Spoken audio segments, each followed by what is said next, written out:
దీపావళికి ముందు దేశ రాజధాని ఢిల్లీలో పొల్యూషన్ రోజురోజుకు తీవ్రమవుతోంది.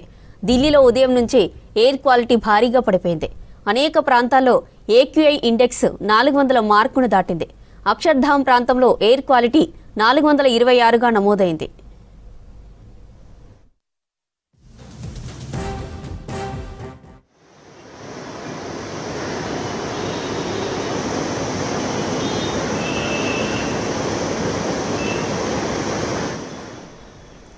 ఈ సీజన్లో నగరంలో ఇదే అత్యధిక కాలుష్య స్థాయి అని ఢిల్లీ పొల్యూషన్ కంట్రోల్ బోర్డు తెలిపింది.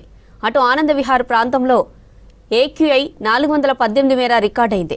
పెరుగుతున్న కాలుష్య స్థాయిని తగ్గించేందుకు ఇండియా గేట్ దగ్గర వాటర్ స్ప్రింక్లర్లతో స్ప్రే చేస్తున్నారు. ఇండియా గేట్ దగ్గర ఇవాళ ఎయిర్ క్వాలిటీ 269గా నమోదైంది. దీపావళి ఉండడంతో పాటు కాలుష్యం మరింత క్షీణించే అవకాశం ఉందని అధికారులు చెబుతున్నారు. కాలుష్యం పెరుగుతున్నందున ఢిల్లీ NCR నివాసితులు మాస్కులు ధరించాలని సూచిస్తున్నారు. విషపూరితమైన గాలిని పీల్చకుండా అత్యవసరమైతే తప్ప ఇళ్ల నుంచి బయటకు రావద్దని సూచిస్తున్నారు. వాటర్ పొల్యూషన్తో యమునా ప్రవాహంలో విషపూరిత నురుగు స్థానికులను భయపెడుతోంది.